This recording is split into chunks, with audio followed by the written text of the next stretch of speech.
So today we're going to talk about lessons from the life of Job, and I don't think Mary posted.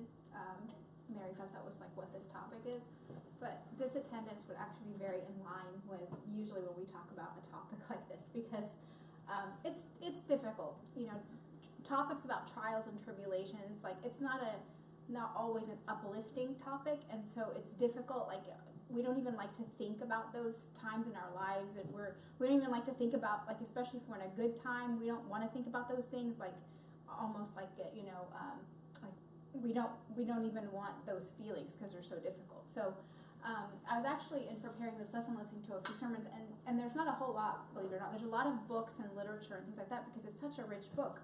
But it's not a wide topic that you're going to hear and find a whole lot of like sermons about, because it's tough and people don't like it, and it's uncomfortable, and it makes us feel bad, and it's stressful to think about those times in our lives. So the priest that I was listening to, one of his topics was saying that, like, you know, in school when they're picking basketball teams or soccer teams or whatever, and everybody picks. So if we were picking Bible characters, you know, you're going to pick David, you're going to pick Moses, you're going to pick. So Job would be like that last little runt that nobody picks, because nobody wants to think about that. It was so difficult, and when you read the book, it's very difficult. It is a hard topic. So we're actually going to look at it from a different angle today. I think we are all very familiar with the story of Job. We all have learned lots of things throughout our lives, with little nuggets that we've learned from the life of Job. But today we'll look at it maybe from a more uplifting angle, or a different angle. So just to recap, because it helps us to really kind of understand the mindset when we just look at Job chapter 1 and like the difficulty, like the burden of the tremendous trial that just happened to him, instantaneously, it felt like. So Job chapter 1, there was a man from the land of Uz whose name was Job, and that man was blameless and upright, and one who feared God and shunned evil. And 7 sons and 3 daughters were born to him. Also his possessions were 7,000 sheep, 3,000 camels, 500 yoke of oxen, 500 female donkeys, and very large household. So this man was the greatest of all the people of the East. So that's Job verse 1, okay? This is 42 chapters book. Just 12 short verses later, Job still chapter 1. Now there was a day when his sons and daughters were eating and drinking wine in their oldest brother's house, and a messenger came to Job and said, "The oxen were plowing and the donkeys feeding beside them when the Sabines raided them and took them away. Indeed, they have killed the servants with the edge of the sword, and I alone have escaped to tell you." While he was still speaking, like he doesn't even have the chance to absorb, okay, while he was still speaking, another also came and said, "The fire of God fell from heaven and burned up the sheep and the servants and consumed them, and I alone have escaped to tell you." While he was still speaking, another also came and said, "The Chaldeans formed 3 bands, raided the camels and took them away, yes, and killed the servants with the edge of the sword, and I alone have escaped to tell you." While he was yet speaking, yet another also came and said, "Your sons and daughters were eating and drinking wine in their oldest brother's house, and suddenly a great wind came across the wilderness and struck the 4 corners of the house, and it fell on the young people, and they are all dead, and I alone have escaped to tell you." So just immediately from the beginning of the book, every human being's worst fear is going to be found somewhere within those 4 verses, or those 5 verses. One thing after another, like you don't even have a chance to adjust, to accept, and then it's like something even worse. And they got worse with each one. First he was losing possessions. That's horrible, right? But then he lost his whole family, except for his wife, which he got to keep. We'll talk about that later. Okay. But anyway, yeah. So, okay. Oh, shucks. Then Job arose, tore his robe, and shaved his head, and he fell to the ground and worshipped. And he said, "Naked I came from my mother's womb, and naked shall I return there. And the Lord gave, and the Lord hath taken away. Blessed be the name of the Lord." The Lord has given and the Lord has taken away. Blessed be the name of the Lord. I know that we, Job, like again, for picking teams, he'd be the last person we want. Like we just don't like to think about it. But he is a great man, a great man. And if we don't take time to learn some of those valuable lessons from his life, we would really be at a loss. He was a great man. He wasn't about iPhones. No, he wasn't. In all this, Job did not sin nor charged God with wrong. So, I mean, amazing. He's an amazing man. So what we want to focus on, we know the trials and the tribulations and why God and all those kind of things. We've heard them in different capacities. Today we want to take one of these verses, and actually that's really going to be our topic today. And it's in Job chapter 5, verses 6 and 7. For affliction does not come from the dust, nor does trouble spring from the ground. Yet man is born to trouble, as the sparks fly upward. What does that mean, as the sparks fly upward?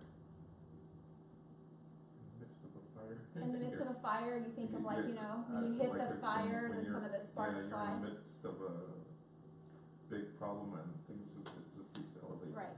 So man is born to trouble. Man is born to trouble.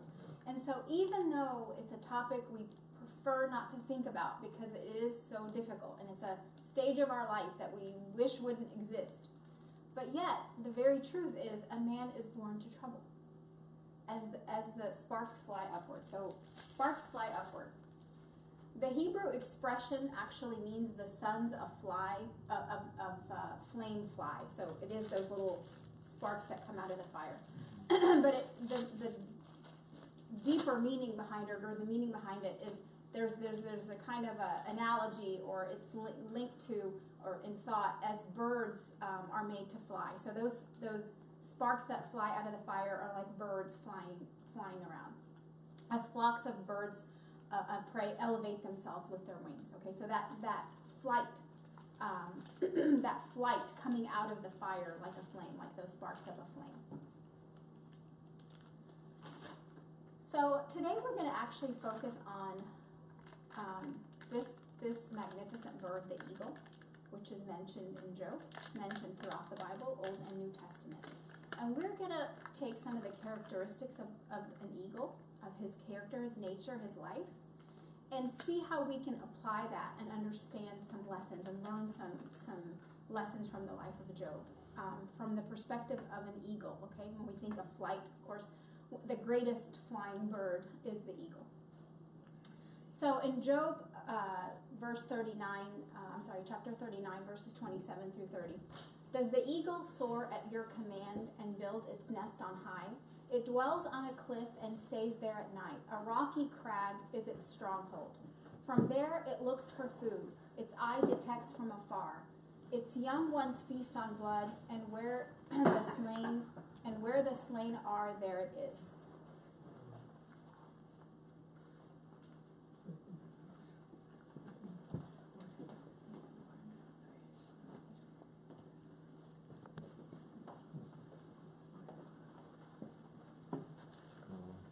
هذا في الطريق ولا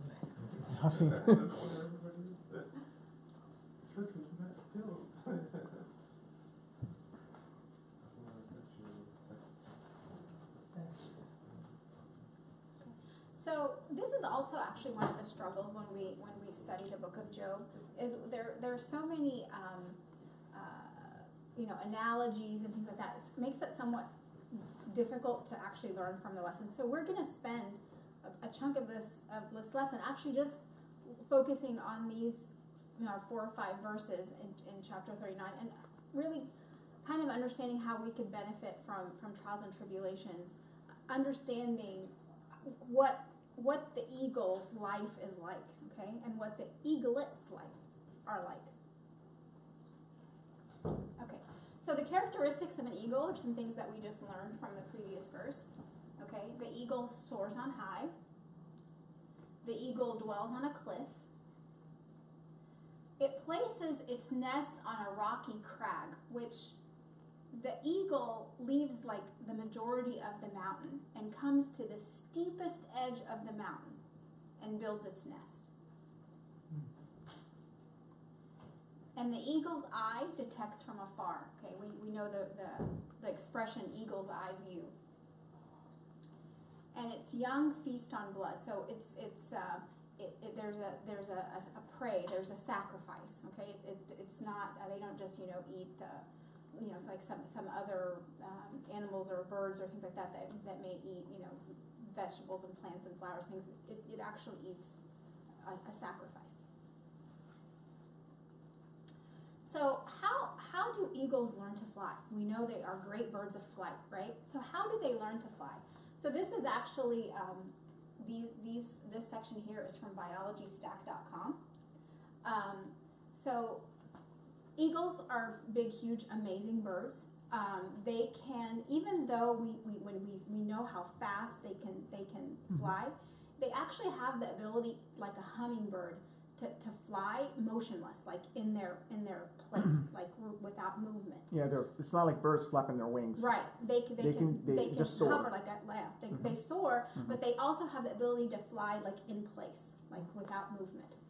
So why do they do this? They actually hover like that over the nest. So they demonstrate to their eaglets how to fly. They teach their young how to fly. Why do they do that? Because actually, if you take eagles away from their parents, they will walk like chickens. They will never fly. They will never learn to fly if they don't have eagle parents that teach them to fly. Okay?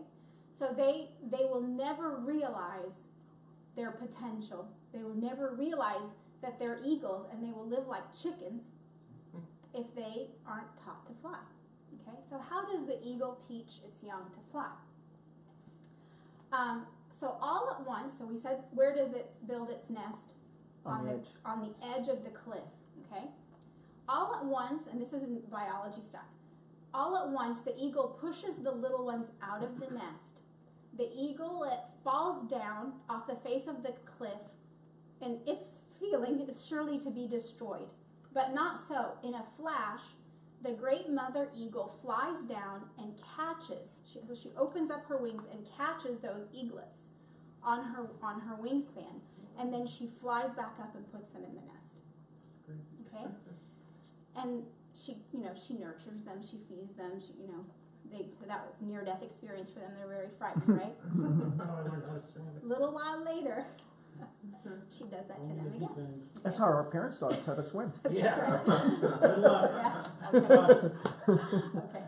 So she does this over and over and over. Okay. So each time she throws them out of the nest, some different things happen, right? So she has a lot of different eaglets. They respond in different ways. Okay.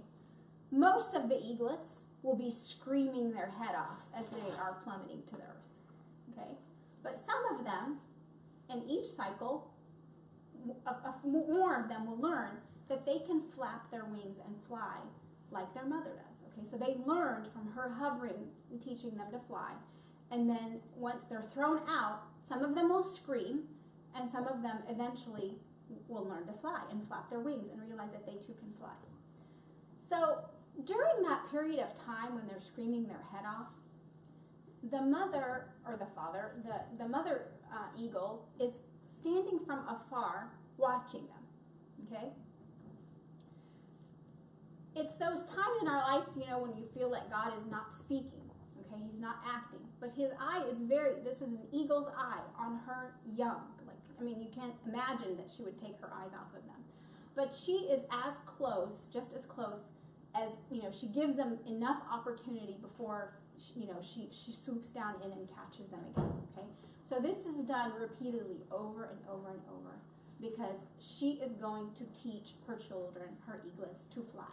They will learn to fly because they are eagles and they are not chickens, okay? She will learn. But it's that process, okay? That process. She'll deposit them in the nest, she'll wait a little while, and then she'll toss them out of the nest again until they eventually all learn to fly. Okay, so Eagles learning to fly. So that analogy, and when we talk about the book of Job, and we know very well in that very beginning that who said to the devil, "Have you considered my servant Job?" God. Okay. One of the most difficult lessons from us, or one of the difficult, and we all question it, you know, those of us who grew in the faith, those who are outside the faith, we question how do you reconcile God's love and his mercy and compassion? But yet we know that God set forth this horrendous trial for Job. Okay, how do we find compassion? How do we find trust? How do we find peace? Living our life on the edge of this cliff, knowing that at any time we could be thrown out of the nest, and we react just like those eaglets and scream our head off. So Exodus 19, again, we talked about, you know, God's love for using this analogy of the eagle throughout the Old and the New Testament. So Exodus 19, this was a time when multiple things had already happened to the Israelites as they were wandering in the desert, and, you know, they'd gone through the Red Sea. So Moses, this is verse 3, and Moses went up to God, and the Lord called to him from the mountain, saying, "Thus you shall say to the house of Jacob, and tell the children of Israel, you have seen what I did to the Egyptians, and how I bore you on eagle's wings and brought you to myself. Now therefore, if you will indeed obey my voice and keep my covenant, then you shall be a special treasure to me above all people, for all the earth is mine." So who are going to be those who are special to God? Those who are carried where? On his wings. Okay, so he uses that himself. You know, there's lots, when you look for various passages about wings and things like that and flight, you see, you know, the cherubim and the seraphim, they have wings. But it really never mentions that we as human beings are guarded by the wings of those angels. But when there's a reference to being shielded under the wings, it's always God using this analogy of like the eagle's wings. So he brings us, he uses this analogy, and it's, you know, again, when we look specifically talking about Job, and when we're talking about trials, and we'll get to that, but he is telling us, I am like that eagle, and you have a special place in my heart. You are special to me, and because of that, you know, I will, like all of the promises he gives us, that he will never leave us, or that he is like that eagle that is standing, teaching us to fly, but never will allow us to plummet to the earth. Okay, he is that eagle that will sweep down and bring us back onto him and to the safety of his nest. Okay, so what can we learn? Lessons from this, from the life of Job, and from this concept of the eagle and how it teaches its young to fly. Psalm 36:7. How precious is your loving kindness, O God. Therefore the children of men put their trust under the shadow of your wings. And I like this picture because, you know, when we don't have a great, you know, because many of us haven't actually seen eagles and their wingspan and how huge it is, but really understanding that all encompassing. I mean, when you're thinking about the eagle in its relation to its eaglet, like how large those spans are of the eagle's wings, and experiencing the strength of God. So this is lesson number 1. When those eaglets are caught on the wings of the eagle, that is when they really begin to understand the strength of the eagle, the strength of the span of the eagle, that they can be carried. It's one thing when they see the eagle mother hovering over it flying, and it's another thing to be physically in the care of that wing. Like your life is actually on that wing, and you are carried by that wing. You don't know its strength. It's one thing to see it, and it's another thing to be carried upon it, to experience it. Okay, and those are the trials in our life. Are those things that allow us to ourselves directly experience the strength of God. Okay, it's one thing to read those beautiful verses in the Bible, and it's another thing to live them. Okay, And how close are we to God when we are on his wings? Okay, it's a different experience. It's a very different experience, and it's through those difficult and those most difficult times in our lives where we feel the presence of God the most. Okay, you're actually, that intimate relationship with God. It's through those most difficult times of trials in our life. They just are. And Isn't it interesting, like when you're almost hitting like rock bottom, when you no longer thinking that you have control. You Right. never had control in the first place. Right. But when you're in the bottom and you're like, okay, you succumb Right. and you say, I can't do this myself, right? Right. So that's the point you almost want to reach without hitting rock bottom. Right. But it is those near-death experiences when God comes through, and because while you're flying and screaming and doing all Mhm. kinds, you're doing a lot of things that have not helped. Okay, until you actually start flapping your wings, but a lot of other things that you've done, nothing is breaking your fall. And it's those times when you realize that it's only God at that time. And when you're so close to the bottom, and all your options for U-turns and those things are gone, it's then that it's just God. That's how you know who's carrying you and bringing you back, because you knew everything else didn't. All else failed. You tried it didn't work. And so experiencing that strength of God is one of the greatest benefits that we receive during trials. No. Okay. All right. The second lesson is to trust God. Okay. So this seems counterintuitive because we knew that the trial in Job's life were allowed by God. We know that the mother eagle threw those eaglets out of the nest. So immediately that causes trust issues, right? Do you feel secure completely when you're back in the nest? Sure. Yes, why? Because you're not falling. Because you're home, and because what else? You're not falling. You're not falling, okay? You're not falling, okay? Maybe the first time that happens, it's very, obviously for all of us, and we would think of that, but it's very frightening, okay? What about time 2 and time 3? When mom comes down and swoops you back up again. Oh, You know that Yeah. she's always there for you. Right, okay? She's always there for you, okay? When you go back in the nest, are you as afraid? No. Shouldn't be. not as We shouldn't be, okay? When you have experienced the strength of God, this is where we learn to trust God. So even though they're back in the nest that is on the edge of the cliff, and maybe initially they didn't really have a comprehension for what that means to be on the edge of the cliff until you fell out of the nest, okay? Then you really have an understanding of the edge of the cliff.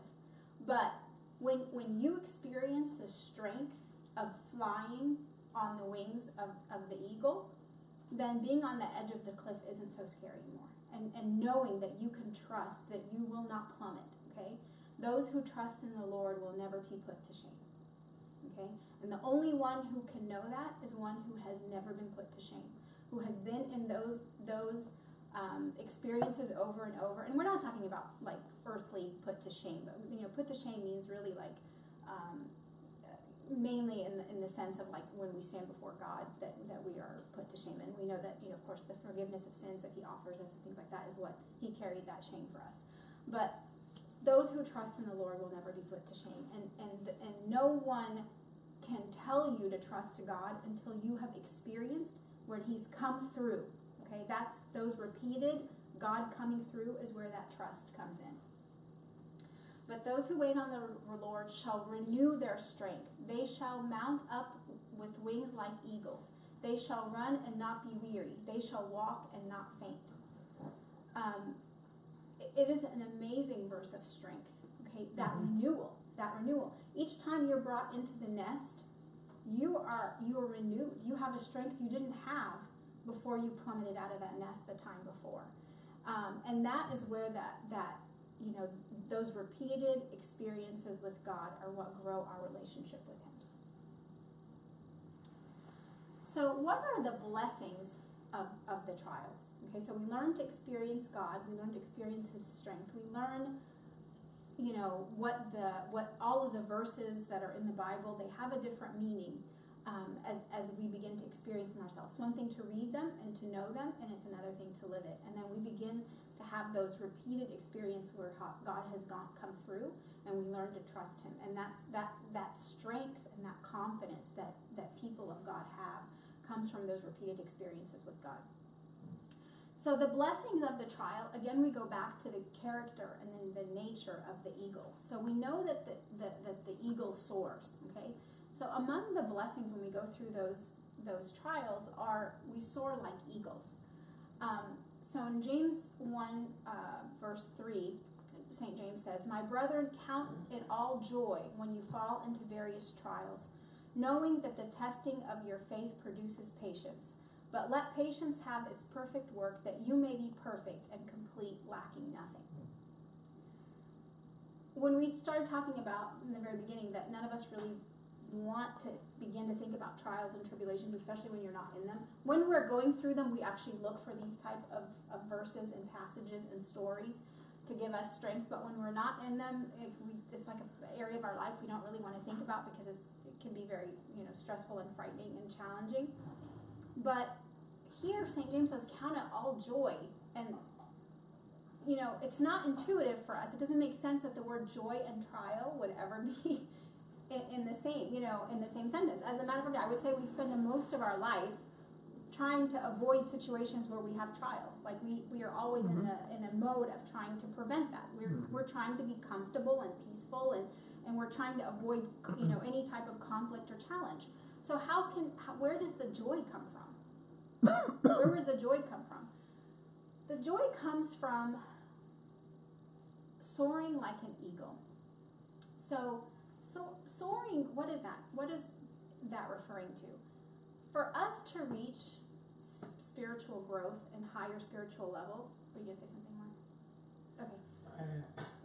I was just going to say the eaglets and the eagle parent, them being with the eagle parent develops them into become like the parent eagle. Right. And so, you know, they're trying their hardest to help their eaglets emulate them and become like them. And likewise, you know, it's the same relationship with God. You know, they say who you spend time with is who you become. Like, you know what I'm saying? It's Right. just So that's exactly right. Okay.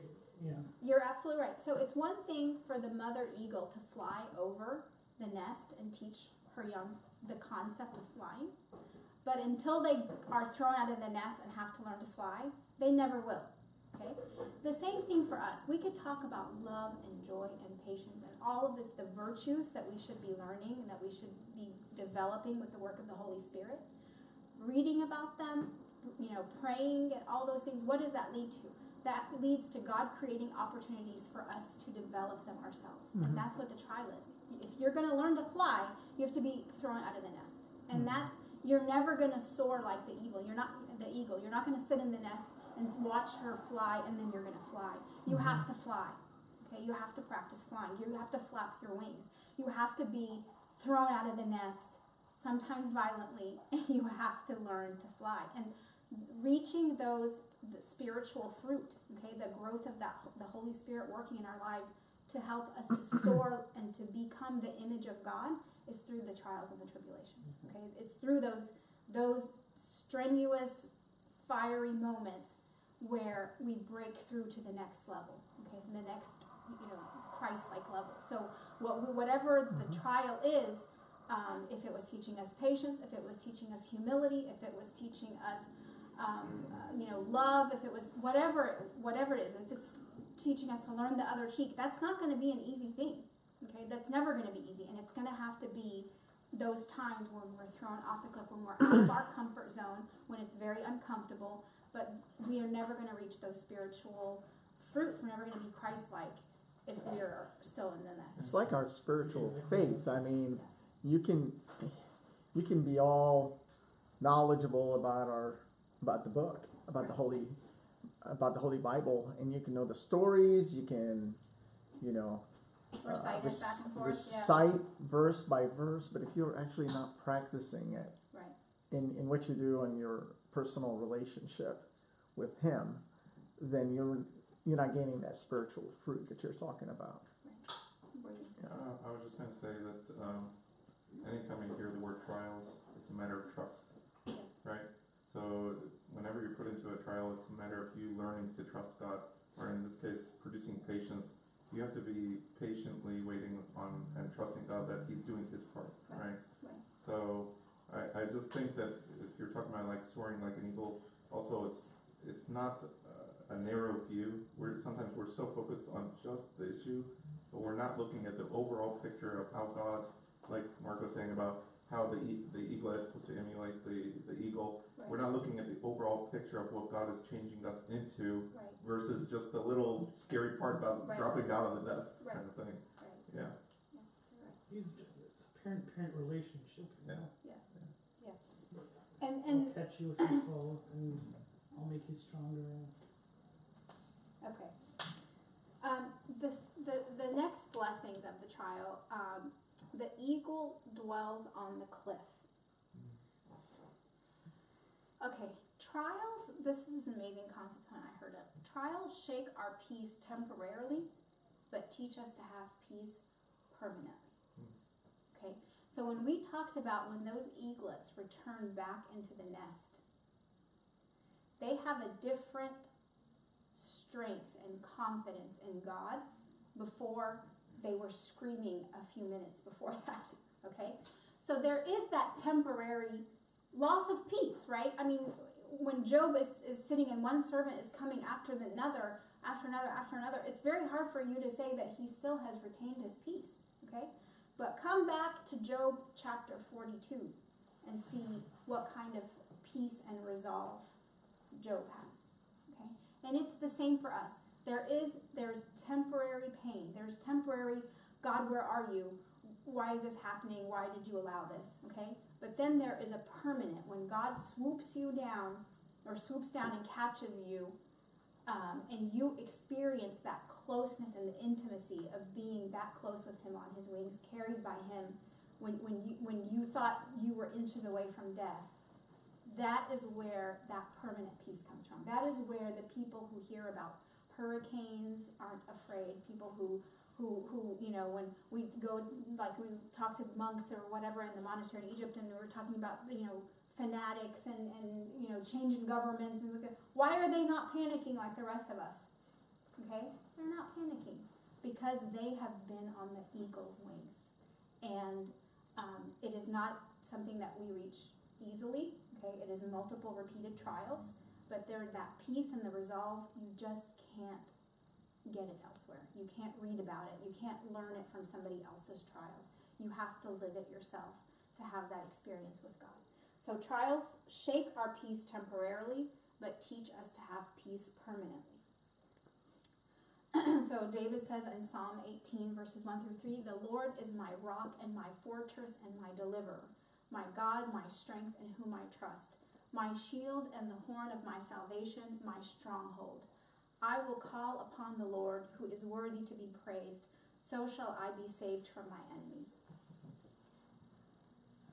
The richness of these words we don't know, except when we go through trials. It's one thing when you're going through a good time in your life and you know these as facts, and it's another thing when you've been very close to rock bottom, if not rock bottom.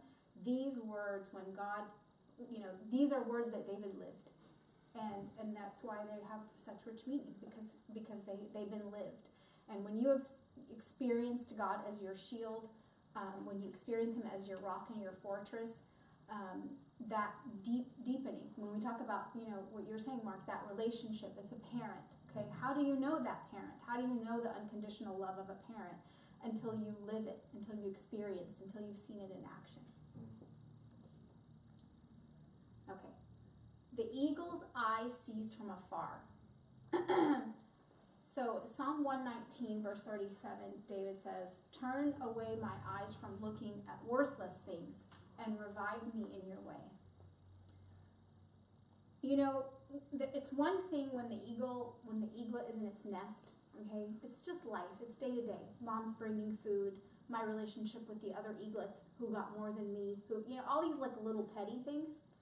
But when you are flying out of that nest and you're falling and you're plummeting, who said what to you and what they meant by it, and, you know, was it rude or was it whatever, or even where my next meal's coming from, that's not on your mind right now, right? You have a different perspective when you are falling off of that cliff, right?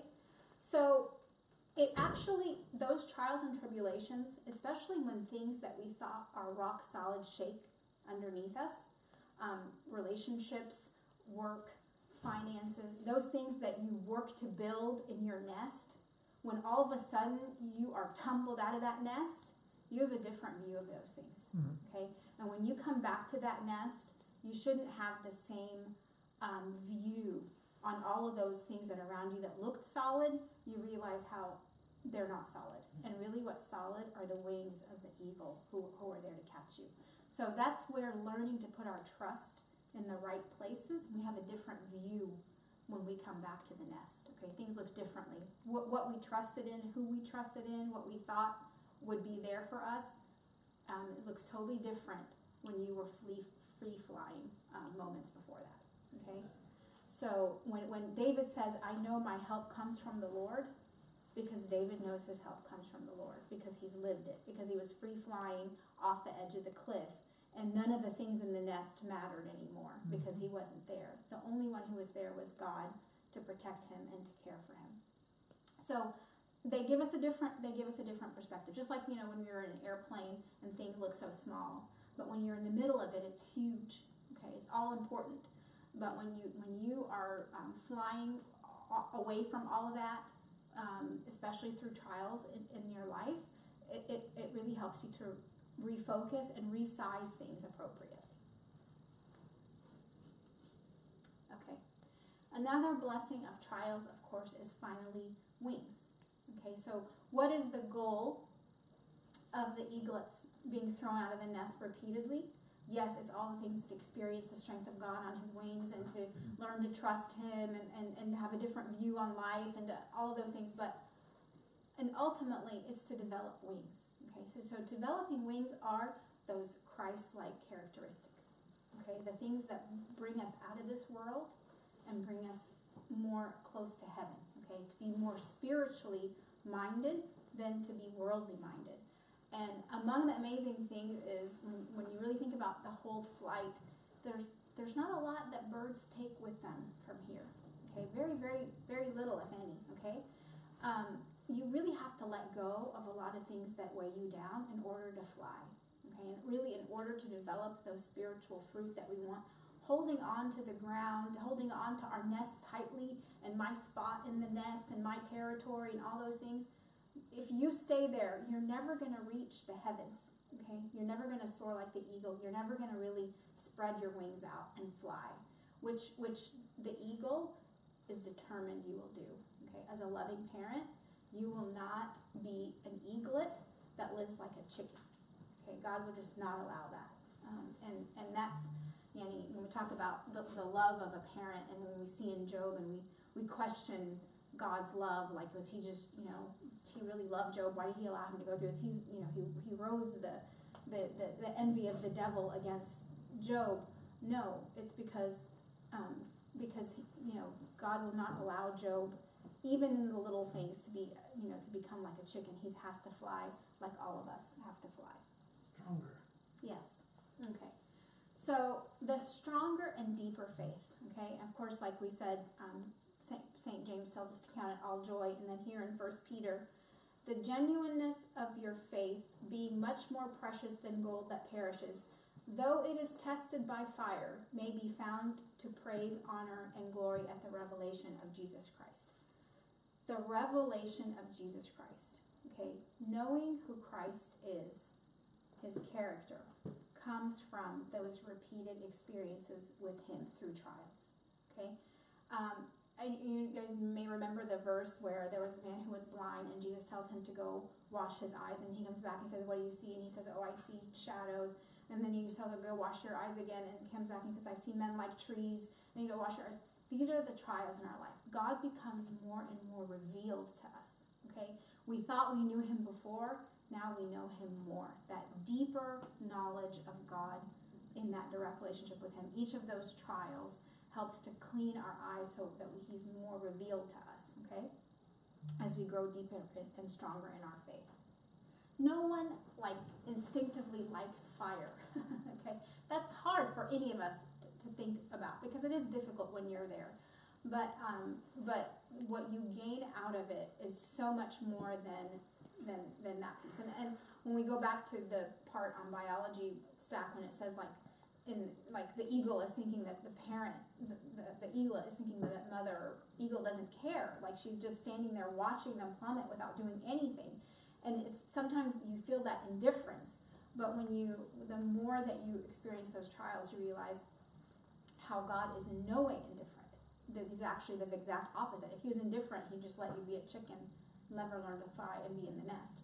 But God is not that parent. God is a determined parent, and he will teach us to fly and to have wings and to know him. And he wants to reveal himself to us, and it's through those trials and tribulations that he reveals himself.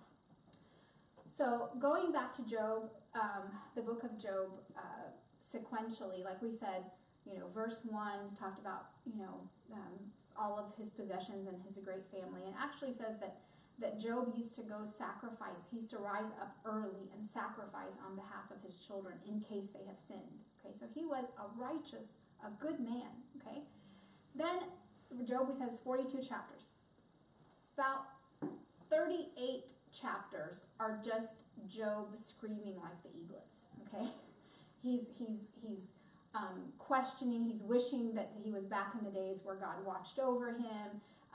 There's conversations with his wife who encourages him to sin. He has friends that are not so great with their advice either. It's only until chapter 38 where God actually begins to speak.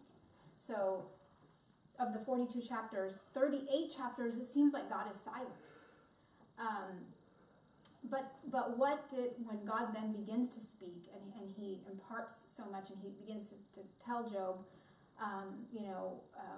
where were you when I created this? Or making Job have an understanding that Job cannot understand, neither can we, the mind of God. And many times when we're in trials and tribulations, we begin to question why God would allow this. Sometimes trials in our life, sometimes trials in other people's lives, we begin to question the sovereignty, the care, the compassion, God's plan, because from our little viewpoint, we don't understand it.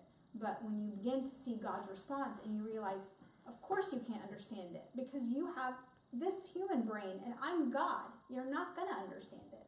And there is actually, there is a lot of, confidence in knowing I shouldn't just trust on what I understand because I'm not God.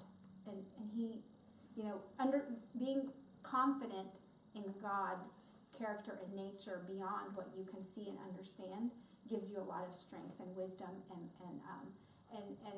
kind of gives you resolve in those situations where it's okay for me not to understand because he's God and I'm not, and I'm not going to understand. But in the very end, Job says, then Job answered the Lord and said, I know that you can do everything and that no purpose of yours can be withheld from you. You asked, who is this who hides counsel without knowledge?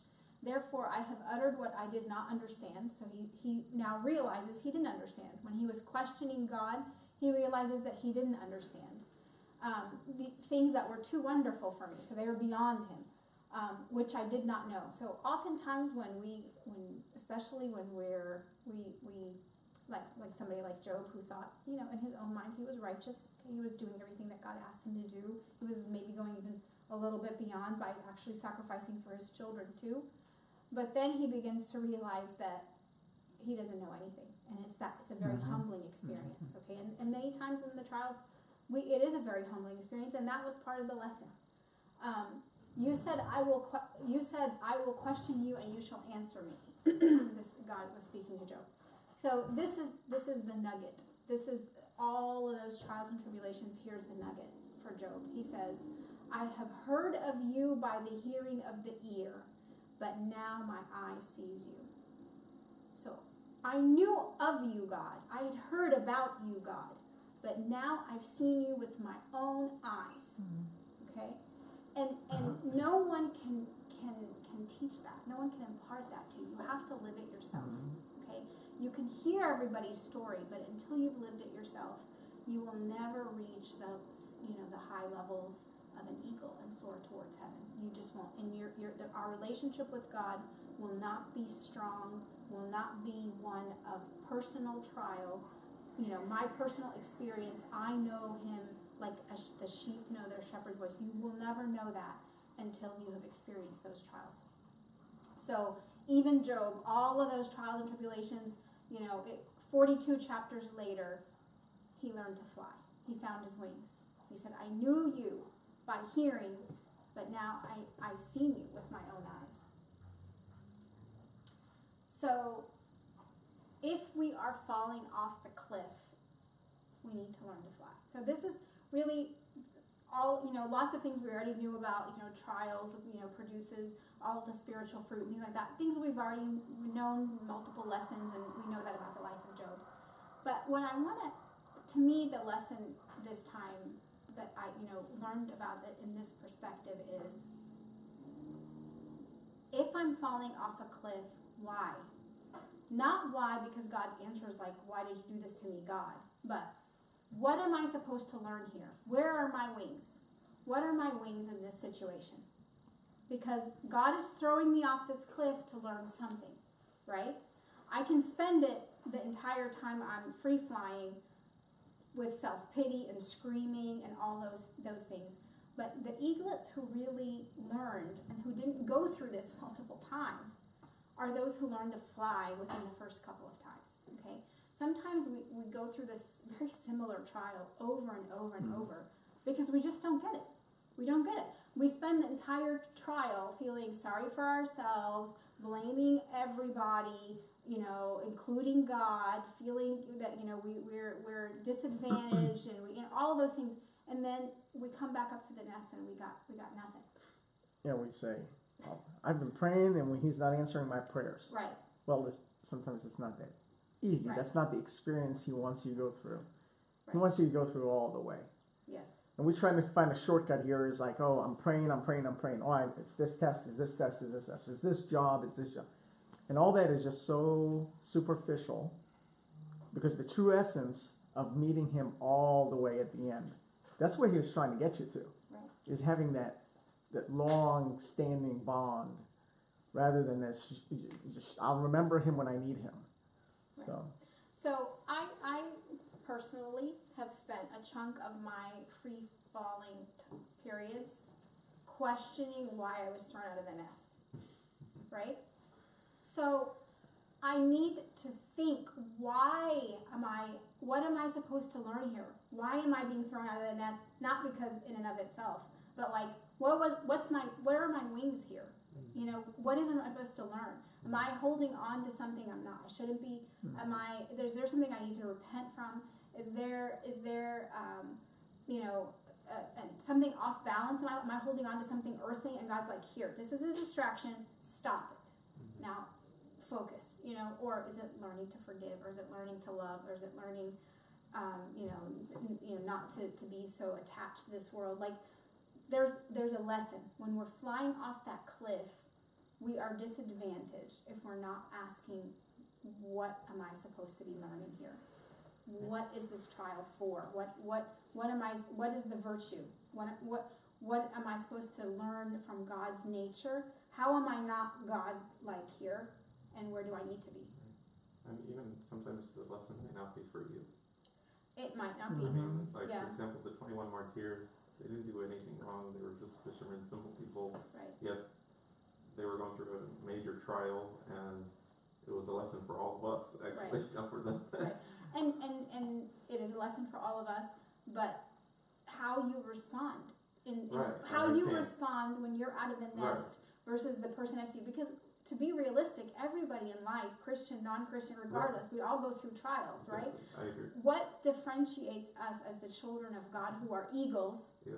When we're yelling and screaming just like everybody else falling out of the nest. Exactly. What kind of testimony is that? Where And how is that how does that represent what God did for me all those other times? Like, how is my reaction falling out of the nest screaming? How does that coincide with the last time when he swooped me up and helped me and returned me the nest? Like, where's that? You know, where's my faith? Where's what I know of God, and why am I reacting the same way the rest of the world reacts? So, Because we tend to also always think of ourselves, oh, this is something I did or something about me, and we look inwardly sometimes versus thinking that God has a greater plan for something else that we not even can comprehend. It's the thing is, it's a human nature that we tend to forget, and like the best example for that is David. David experienced God on so many levels since he was a kid, since Saul, versus Goliath, and like you experienced God, he helped you versus the most uphill, which was Goliath battle. Then you see David later on in life facing a lot of struggle and talking to God, saying, God, why you have forsaken me? So you look at it and you say, well, David, what's going on? You experienced God already, you already tasted how good he is and how he will support you. And then how come you come back in life later saying, God, you have forsaken me? So again, it is the human nature, even when you experience God every day, that eventually comes to a point where you're going to be pressed against the hard rock, and you'll be like at a point where you're like arguing with God, saying, why did you leave me? And you also see a lot of non-Coptic people, Christian people actually going through that and having more peace than you, and that'll make you wonder. So the most important thing is, whenever you are feeling like David, even if you experienced God before, and again, you still feel you're pressed, go back to God and argue with him. And again, God might not answer you immediately, but just arguing with God is the idea of being in the presence of God, arguing with him is the first step to reconnect with God. Versus if you decide I'm angry with you, I'm not going to talk to you, I'm done with you. So, but it was a great example that David, with all his previous experiences in life, he still came back in the end and asked God, why did you forsake me? Yeah. I mean, it's obviously constantly an ongoing lesson. And, when we think about those trials, each one of those trials is meant to teach us something different. So it's still an area of life. It's still an area of life that you needed to develop wings.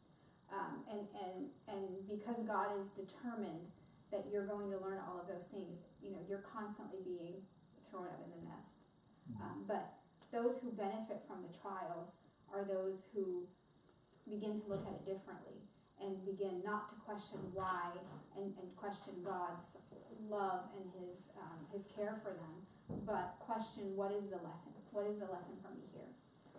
And those are the people who benefit. And actually, the saints way beyond us, when they have periods in their life when they don't have trials and tribulations, that's when they question God's love. That's when they question, hey, are you still, thinking about me? Like, am I still on your radar? Because, life is going very smoothly, because they have tasted him so deeply in those trials that when they don't have the trial, that's when they feel distant from God. So, there's definitely, each of those trials reaches us to spiritual levels. You experience and you taste. When David says, taste and see that the Lord is good, that expression, taste and see, is someone who's tasted. And you can't tell someone about it. You can't live it for somebody else, and no one can live it for you. It's you have to taste and see that the Lord is good. But I just encourage us, all of us, that when we are, flying off the edge of the cliff, to look at it in a different angle, and to begin to ask the right questions, and to begin to look at the right angle of, where am I needing to develop wings here? And what you said, Sam, was absolutely right, that because we forget, because we're short-sighted, because we often go back to the nest and then just go back and be preoccupied with all the silly stuff we were before, we really need to keep that a running tally of the things that God has done for us. And there are people who actually not just write it down, but when they go through other trials, they pull those back out. try and remember the things that God had done that they had written, because we often forget, and because God does so many that we often forget. And we might remember some big ones, but not the day-to-day ones. But man. Okay. Okay.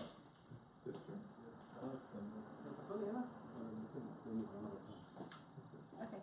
So again, just to recap, Job's greatest lesson through his trial is that my eyes had heard about you, but now my eyes have seen you, and that is, the hope for every one of us as we go through these trials, to have that deeper relationship with God. Thank you. Thank you. Great. Thanks.